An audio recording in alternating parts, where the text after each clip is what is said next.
नमस्कार। आज पनि तपाईको माझमा उपस्थित भइसकेको छु जापानको कोभिड-19 को संक्रमणको पछिल्ला नयाँ अपडेटहरू लिएर। तपाईको माझमा निरन्तर हरेक दिन बिहान यसैगरी जापानमा कोरोना भाइरसको संक्रमणको पछिल्लो अवस्था प्रस्तुत गर्दै आइरहेको छु। खास गरी यसले नेपाली समुदायमा पारिरहेको प्रभाव र सम्भावित समस्याहरूमा सम्बन्धित निकायले कसरी पहल गरिरहेका छन् भन्ने हाम्रो चासो हो र ती सामग्रीहरूलाई प्रस्तुत गरिरहेको छु। अझ जसले हामीलाई हेरेर बसिराख्नु भएको छ, तपाईँ केही समस्या परिहाल्यो भने कहाँ जाने, कसरी जाने र के कस्ता सावधानका उपायहरू छन्, यी जानकारी गराउनु हाम्रो उद्देश्य हो। त्यही निरन्तर प्रयास गरिरहेका छौँ।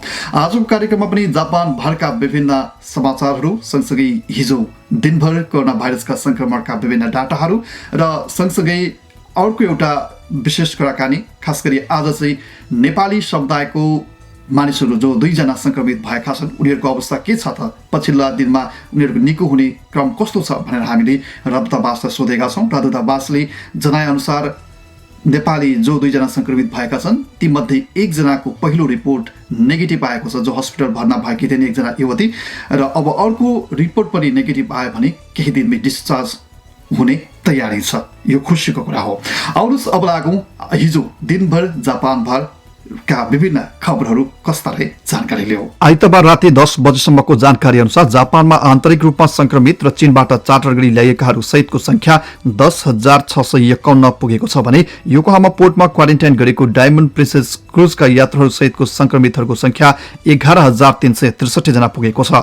जापानमा अहिलेसम्म कोरोना भाइरसको कारणले 230 जनाको आन्तरिक रूपमा मृत्यु पुष्टि भएको छ भने क्रुजका यात्रुहरू सहित 243 जना पुगेको छ। आइतबार जापानभर 372 जनामा नयाँ संक्रमण पुष्टि भएको हो। जापान सरकारले वितरण गरेको मास्क फोहोर भेटिएको छ। जापान सरकारले प्रति परिवार 2 वटाका दरले वितरण सुरु गरेको मास्कहरू फोहोर भेटिएका हुन्।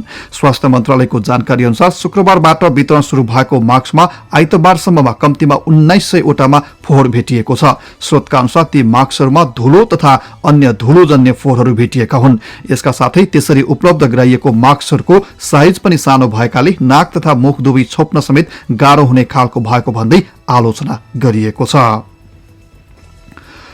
कोरोना भाइरसको संक्रमण दिनहुँ वृद्धि भइरहँदा म्याकडोनल्डले जापानका विभिन्न 13 वटा प्रिफेक्चरमा ग्राहकहरूको लागि स्टोरभित्रै बसेर खान बन्दिस लगाउने निर्णय गरेको छ। जापान सरकारले कोरोना भाइरसको जोखिम बढिरहेको 13 वटा प्रिफेक्चरहरू Tokyo, Kanagawa, Saitama, Chiba, Osaka, Hyogo, Fukuoka, Hokkaido, Ibaraki, Ishikawa, Gifu, Aichi तथा क्योतोमा यस्तो नियम लागू गरिएको हो। यी 13 वटा प्रान्तका सबै पसलहरूमा अप्रिल 20 तारिक यानि कि आज बिहान 5 बजेदेखि मे महिनाको 6 तारिकसम्म लागू हुने गरी स्टोरभित्रै बसेर खान बन्दिस लगाइएको हो। जापान सरकारद्वारा कोरोनाका बिरामी राख्न 2,10,000 होटलका कोठाहरू सुरक्षित गरेको बताइएको छ। पर्याप्त बेडहरूको अभाव भएको भनिएको जापानमा सरकारले कोरोना भाइरस संक्रमित बिरामीहरूका लागि जापानभरका विभिन्न क्षेत्रहरूमा गरी 2,10,000 भन्दा बढी होटलका कोठाहरू सुरक्षित गरेको समाचारहरूमा जनाइएको छ। स्वास्थ्य मन्त्रालयले दिएको जानकारी अनुसार यस्ता होटलमा सामान्य लक्षण देखिएको अथवा लक्षण नदेखिएको कोरोना संक्रमित बिरामीहरूलाई राखिनेछ। हाल टोकियो लगायतका केही स्थानहरूमा अस्पतालको बेड अभाव भएपछि सामान्य लक्षण देखिएका केही बिरामीहरूलाई घरमै आराम गर्न लगाइएको थियो। अब लागौं आइतबार जापानभर संक्रमणको विस्तृत जानकारीतर्फ। होक्काइदोमा आइतबार एकै दिन 27 जनामा नयाँ संक्रमण पुष्टि भएको छ। यो सँगै होक्काइदोभित्र संक्रमितहरूको संख्या 429 पुगेको छ र होक्काइदोमा हालसम्म 18 जनाको निधन भइसकेको छ। आओमोरी केनमा आइतबार पनि कुनै नयाँ संक्रमण पुष्टि भएको छैन। आओमोरी केनमा हालसम्म 22 जनामा संक्रमण देखिएको छ र इवाते केनमा हालसम्म कुनै पनि संक्रमण भेटिएको छैन। मियागी केनमा हिजो नयाँ संक्रमण देखिएको छैन। मियागी केनमा हालसम्म 83 जना मानिसहरू संक्रमित रहेका छन्। आकिता केनमा पनि हिजो कुनै पनि नयाँ संक्रमण पुष्टि भएको छैन। आकिता केनभित्र हालसम्म 15 जनामा कोरोना भाइरसको संक्रमण रहेको छ। यामागाता केनमा हिजो 1 जनामा नयाँ संक्रमण पुष्टि भएको छ। यो सँगै यामागाता केनभित्र संक्रमितहरूको संख्या 61 जना पुगेको छ। फुकुशिमा केनमा हिजो 2 जनामा नयाँ संक्रमण पुष्टि भएको छ। यो सँगै फुकुशिमा केनभित्र संक्रमितहरूको संख्या 62 जना पुगेको छ। इबाराकी केनमा हिजो 4 जनामा नयाँ संक्रमण पुष्टि भएको छ। यो सँगै इबराकी केनभित्र संक्रमितहरूको संख्या 139 जना पुगेको छ भने इबराकीमा हालसम्म 5 जनाको निधन भइसकेको छ। तोचुकी केनमा हिजो 2 जनामा नयाँ संक्रमण पुष्टि भएको छ। तोचुकी केनभित्र हालसम्म संक्रमितहरूको संख्या 46 जना पुगेको छ। गुम्मा केनमा पनि हिजो 2 जनामा नयाँ संक्रमण पुष्टि भएको छ। यो सँगै गुम्मा केनभित्र संक्रमितहरूको संख्या 122 जना पुगेको छ भने गुम्मा केनमा हालसम्म 6 जनाको निधन भएको छ। साइतामा केनमा हिजो एकै दिन 37 जनामा नयाँ संक्रमण पुष्टि भएको छ। यो सँगै साइतामा केनभित्र संक्रमितहरूको संख्या 663 जना पुगेको छ भने साइतामा केनभित्र मृत्यु हुनेहरूको संख्या 13 रहेको छ। चिबा केनमा हिजो 18 जनामा नयाँ संक्रमण पुष्टि भएको छ। यसैगरी चिबा केनमा हालसम्म 683 जना संक्रमितहरू रहेका छन् भने चिबा केनभित्र संक्रमितहरू मध्ये 11 जनाको निधन भइसकेको छ। टोकियोमा हिजो 107 जनामा नयाँ संक्रमण पुष्टि भएको छ। यो सँगै टोकियोभित्र मात्रै संक्रमितहरूको संख्या 3082 जना पुगेको छ भने टोकियोभित्र निधन हुनेहरूको संख्या 71 जना पुगेको छ। खानागावा केनमा हिजो 30 जनामा नयाँ संक्रमण पुष्टि भएको छ। यो सँगै खानागावा केनभित्र संक्रमितहरूको संख्या 782 जना पुगेको छ भने खानागावा केनभित्र निधन हुनेहरूको संख्या 17 जना पुगेको छ। निगाता केनमा हिजो कुनै पनि नयाँ संक्रमण पुष्टि भएको छैन। निगाता केनमा हालसम्म 56 जना संक्रमित रहेका छन्। तोयामा केनमा हिजो 4 जनामा नयाँ संक्रमण पुष्टि भएको छ। यो सँगै तोयामा केनभित्र संक्रमितहरूको संख्या 95 जना पुगेको छ भने तोयामा केनमा हालसम्म 1 जनाको निधन भएको छ। इसिकावा केनमा हिजो 5 जनामा नयाँ संक्रमण पुष्टि भएको छ। यो सँगै इसिकावा केनभित्र संक्रमितहरूको संख्या 178 जना पुगेको छ। फुकुई केनमा हिजो 6 जनामा नयाँ संक्रमण पुष्टि भएको छ। यो सँगै फुकुई केनभित्र संक्रमितहरूको संख्या 112 जना पुगेको छ भने फुकुई केनभित्र हालसम्म 5 जनाको निधन भएको छ। यामानासी केनमा हिजो 1 जनामा नयाँ संक्रमण पुष्टि भएको छ। यो सँगै यामानासी केनभित्र संक्रमितहरूको संख्या 49 जना पुगेको छ। नागानो केनमा हिजो 5 जनामा नयाँ संक्रमण पुष्टि भएको छ। यो सँगै नागानो केनभित्र संक्रमितहरूको संख्या 52 जना पुगेको छ। गिफु केनमा हिजो 2 जनामा नयाँ संक्रमण पुष्टि भएको छ। यो सँगै गिफु केनभित्र संक्रमितहरूको संख्या 139 जना पुगेको छ भने हालसम्म 3 जनाको निधन भएको छ। शिजोका केनमा पनि आइतबार 2 जनामा नयाँ संक्रमण पुष्टि भएको छ। यो सँगै शिजोका केनभित्र संक्रमितहरूको संख्या 52 जना पुगेको छ। आइची केनमा हिजो 10 जनामा नयाँ संक्रमण पुष्टि भएको छ। यो सँगै आइची केनभित्र संक्रमितहरूको संख्या 405 जना पुगेको छ भने हालसम्म 25 जनाको मृत्यु भएको छ।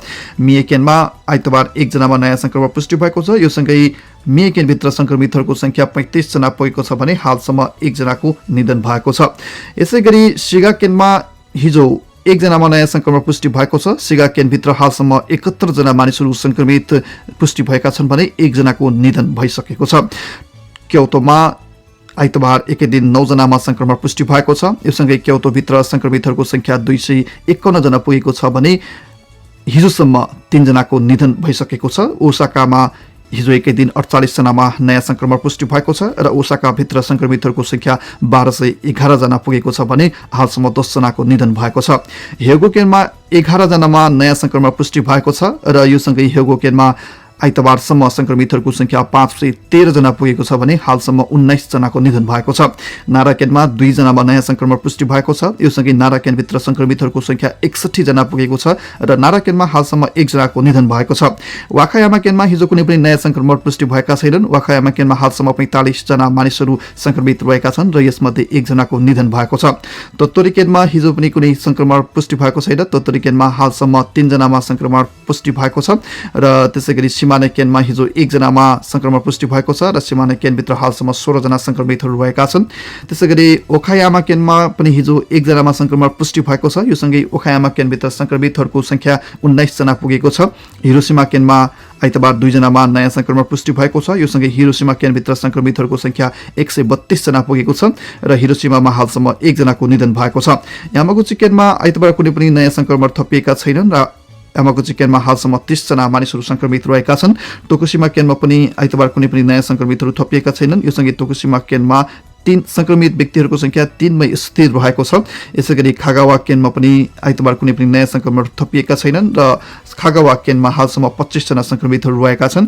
एहिमे केनमा हिजो 1 जनामा नयाँ संक्रमण पुष्टि भएको छ। यो सँगै एहिमे केनमा संक्रमितहरूको संख्या 45 जना पुगेको छ भने हालसम्म एहिमे केनभित्र 3 जनाको निधन भइसकेको छ। त्यसैगरी कोची केनमा आइतबार 4 जनामा नयाँ संक्रमण पुष्टि भएको छ र कोची केनमा आइतबारसम्म 68 जनामा कोरोना भाइरसको संक्रमण रहेको पुष्टि भएको छ र यो सँगै कोची केनमा संक्रमित मध्ये 1 जनाको निधन पनि भएको छ। फुकुओका केनमा हालसम्म 518 जना संक्रमितहरू रहेका छन्। हिजो एकै दिन 16 जना थपिएका हुन् र फुकुओका केनभित्र हालसम्म 11 जनाको निधन भइसकेको छ। त्यसैगरी सागा केनमा आइतबार 1 जना नयाँ संक्रमित थपिएका छन्। यो सँगै सागा केनभित्र संक्रमितहरूको संख्या 17 जना पुगेको छ। नागासाकी केनमा हिजो कुनै पनि नयाँ संक्रमण थपिएको छैन। नयाँ संक्रमितहरू पुष्टि भएका छैनन्। नागासाकी केनमा हालसम्म 17 जनामा कोरोना भाइरसको संक्रमण पुष्टि भएको छ। कुमामोतो केनमा हिजो 3 जनामा नयाँ संक्रमण पुष्टि भएको छ। कुमामोतो केनमा हालसम्म 40 जनामा संक्रमण पुष्टि भएको छ र 40 जना मध्येमा 1 जनाको निधन भइसकेको छ। यसैगरी ओइता केनमा हिजो कुनै पनि नयाँ संक्रमण पुष्टि भएको छैन। ओइता केनमा हालसम्म 54 जना मानिसहरू संक्रमित छन् भने 1 जनाको निधन भएको छ। त्यसैगरी मियाजाकी केनमा हिजो पनि कुनै नयाँ संक्रमण पुष्टि भएको छैन। मियाजाकी केनमा हालसम्म 17 जना मानिसहरू संक्रमित भएका छन्। खागोसीमा केनमा हिजो 1 जना नयाँ संक्रमित थपिएका छन् र खागोसीमा केनमा हालसम्म 8 जना मात्रै मानिसहरू संक्रमित रहेका छन्। ओकिनावा केनमा हिजो 5 जना नयाँ संक्रमित थपिएका छन्। यो सँगै ओकिनावा केनभित्र संक्रमितहरूको संख्या 115 जना पुगेको छ भने हालसम्म 3 जनाको निधन भएको छ। हजुर, यो जानकारीसँगै अब लागौँ नेपाली दूतावासका उपनियोग प्रमुख कृष्णचन्द्र अर्यालसँग। पछिल्ला दिनमा नेपालीहरूको अवस्था कस्तो छ जापानमा र सँगसँगै संक्रमित भनिएका 2 जना व्यक्तिहरूको सवालमा एम्बेसीले राजदूतावासले कतिको फलोअप गरिरहेको छ? निको भए अथवा अवस्था जटिल बन्दैछ अथवा अरू पनि थपिँदैछ, के छ? हामीले जानकारी लिने प्रयास गरेका छौँ नेपाली राजदूतावासका उपनियोग प्रमुख कृष्णचन्द्र अर्यालसँग। आउनुहोस् एकैछिन लागौँ यो कुराकानीतर्फ। पछिल्ला दिनमा दूतावासले जापानमा रहेका नेपालीहरूको समस्यामा खास गरी सम्बोधन गरेको अथवा थपिएका त्यस्ता समस्याहरू छन्, तपाईँले आफूले महसुस गर्नुभएको अथवा देख्नुभएका के छ पछिल्लो अवस्थालाई थोरै जानकारी दिउँ। धन्यवाद राजनजी। अब हामी पुरानो कुराहरू के दोहोऱ्याइराख्न आवश्यक परेन, हामीहरूले देखेका छौँ। अब अहिले महामहिम राजदूतज्यू पनि आइसक्नु भएको अवस्था छ। उहाँ आइसकेपछि पुनः हामीहरूले उहाँले अपिल पनि प्रकाशित गरेका थियौँ। यहाँले जानकारी पाइसक्नु भएको होला। यो पछिल्ला दिनहरूमा जुन सङ्क्रमण बढ्दै गइरहेको छ, यसलाई चाहिँ सबै नेपालीले अब आफैले आत्मसात गर्नुभन्दा अरू उपाय देखिएन। किनभने यहाँको स्टेट अफ इमर्जेन्सी भनेको हाम्रो लकडाउन जस्तो पनि नभएर छुट्टै किसिमको भएको हुँदा यो हामी सबै आफैले यसमा आत्मसात गरेर यसलाई मनन गरेनौँ भने हामी सङ्क्रमणबाट जोगिन नसक्ने स्थिति देखियो। तसर्थ फेरि पुनः हामीले सबैलाई अपिल गरेका छौँ। अब अरू समस्याहरूको बारेमा पनि हामीले तुरुन्तै पुनः फेरि सबै यो एनआरएन अनि सबै सङ्घ संस्थासँग तुरुन्तै फेरि हामी एउटा मिटिङ गर्न गइरहेका छौँ। किनभने अब यो सङ्क्रमण अब स्टेट अफ इमर्जेन्सी जापानभरि लागू भइसकेको छ। यो कारणले धेरै नेपालीहरू सङ्क्रमण भन्दा पनि अरू कारणले प्रभावित हुने हामीले महसुस गरेका छौँ। अब त्यो अवस्थामा कसरी जाने भनेर फेरि अब हामी एउटा पहिलाको बैठकमा यहाँहरू पनि हुनुहुन्थ्यो, एउटा खाका त हामी यसरी जाने भनेर सोच बनाएर अन्डरस्ट्यान्डिङ हामीले बनाइसकेका थियौँ। त्यही पनि यसलाई अब अलिक एक्टिभली अगाडि बढ्न पर्यो भनेर अब महामहिम राजदूतजीको लाई पनि समय राखेर एउटा छलफल गरेर हामी अगाडि बढ्नलाई तयारी गर्दैछौँ। यो सायद भोलि अथवा पछिभित्रमा हामीले मिटिङ बैठक राख्न चाहेका छौँ।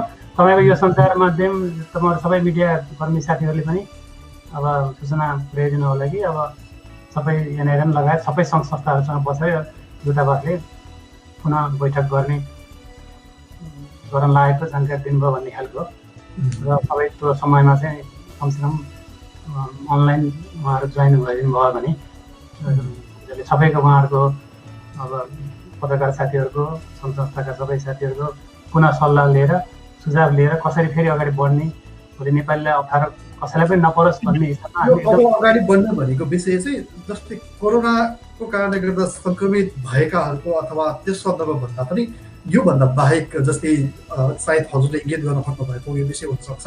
अब काम गुमाएका छन्, सँगसँगै आर्थिक अवस्था कमजोर बन्दै गइरहेको छ। यही अवस्था लामो समय रह्यो भने कतिपय व्यक्तिहरूमा चाहिँ आर्थिक अभावको कारणले गर्दा आफ्नो दैनिकी सञ्चालन गर्नै गुजारा गर्नै गाह्रो हुने अवस्था रहेको छ। यी लगायतको पाटोहरूमा कसरी सम्बोधन गर्न सकिन्छ भनेर अब फेरि विभिन्न सङ्घ संस्थाहरूसँगै स्ट्रङली कोअर्डिनेसन गरेर अगाडि बढ्छौँ भन्ने आशय हो भनेर बुझ्दा हुन्छ। हजुर हजुर। ताकि अब सङ्क्रमण हुँदाको अवस्थामा त मैले बारम्बार भन्ने गरेकै छु, अब सङ्क्रमण भयो भने अब यहाँ परीक्षण गर्ने अनि हस्पिटल उपचार हुने कुरा सरकारले यहाँ जापानले व्यवस्था गरेकै छ। हजुर तर चाहिँ अघि तपाईँले भने जस्तै खास हामीले गर्न खोजेको पनि भोलि त्यो प्रभाव परेको कारणले जस्तै रोजगारी घुम्नेदेखि लिएर अनेक किसिमका समस्याहरू आउन सक्छन् नि।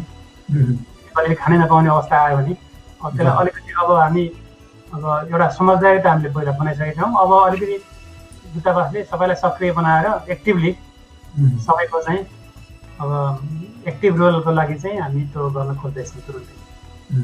र योसँगै हजुरसँग सोध्न मन लागेको अर्को एउटा विषय जस्तै अहिलेसम्म अब प्रमाणित भएका नेपाली समुदायबाट 2 जना भन्ने कुरा भएको छ। जस्तै एकजनाको सवालमा हस्पिटलमा उपचार गरिएको भन्ने जानकारीसम्म दियो।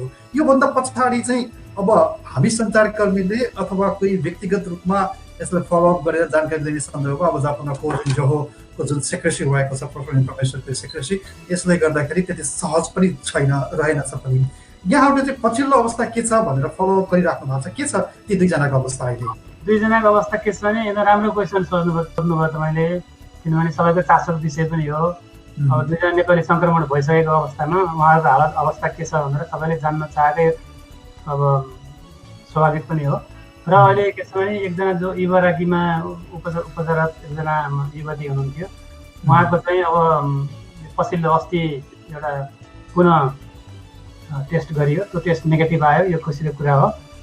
अनि अब एउटा टेस्ट रिजल्ट नेगेटिभ आएपछि उहाँलाई डिस्चार्ज गर्ने कुरा भएको छ। सायद आज सन्डे भयो, आज अथवा भोलिसम्ममा उहाँको त्यो रिपोर्ट आइपुग्छ होला। त्यसपछि नेगेटिभ आयो भने उहाँलाई डिस्चार्ज हुन्छ। र अर्को कुरा, यहाँ जुन टोकियोमा सङ्क्रमित हुनुहुन्छ उहाँको पनि उपचार भइरहेको छ। उहाँको अवस्था सामान्य छ, पर्ने डराउनु पर्ने अवस्था छैन। हामी चाहिँ उहाँहरूसँग एकदम प्रत्यक्ष सम्पर्कमा छौँ।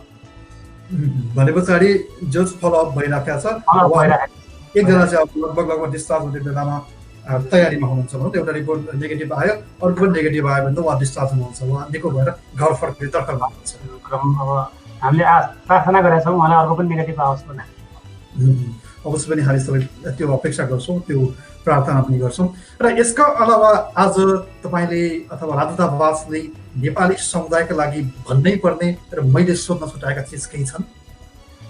अब हामीले भन्नै पर्ने भनेको त बारम्बार हामीले भन्दै पनि आएका छौँ। आफैले मनन गरेर आफै यसबाट जोगिने प्रयास गर्ने हो। अनि र अरू सबै नेपालीहरूलाई आफू जोगिने प्रयास गरौँ।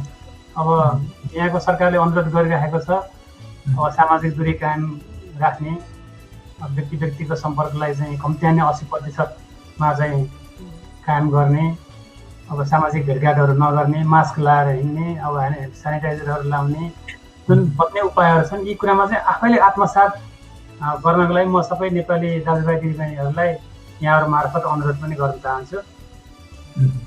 हुन्छ, यहाँलाई यो समय र महत्त्वपूर्ण कुराकानीको लागि धेरै धेरै धन्यवाद दिँदै अहिले बिदा माग्छौँ। पछि फेरि पनि यस्तै जानकारी दिनु पर्यो भने अवश्य दुःख दिनेछौँ। हजुर, आजको लागि पनि यिनै सामग्री सँगसँगै हामी कार्यक्रमको अन्त्यतिर आएका छौँ। आज पनि तपाईँलाई आग्रह गर्छौँ, जापानमा दिनहुँ कोरोना भाइरसको सङ्क्रमण बढिरहेको छ। तपाईँ हामी यही ठाउँमा छौँ, हामीले अझै बढी सतर्कता अपनाउन जरुरी छ। सचेत बनौँ, सुरक्षाका विधिहरू अपनाउँ। केही समस्या परिहालेमा हामीले बारम्बार भन्दै आइरहेका नम्बरहरू अथवा तपाईँ बस्नुभएको ओडा कार्यालयले तोकिदिएको होकेन सेन्टरहरूमा फोन गर्नु भएर विस्तृत रूपमा जानकारी लिनुहोस्। भाषामा केही समस्या पर्यो भने नेपाली समुदायले नै सुरुवात गरेका हटलाइन सेवाहरूमा सम्पर्क गर्नुहोस्। जहाँ हुनुहुन्छ, जस्तो अवस्थामा हुनुहुन्छ, सुरक्षित रहनुहोस्। सुरक्षित रहनको लागि अभिप्रेरित गर्नुहोस्। फेरि भोलि बिहान अन्य अपडेटहरूको साथमा आउनेछु। त्यतिन्जेलसम्मको लागि म राजुन बिदा माग्छु। तपाईँको दिन शुभ रहोस्।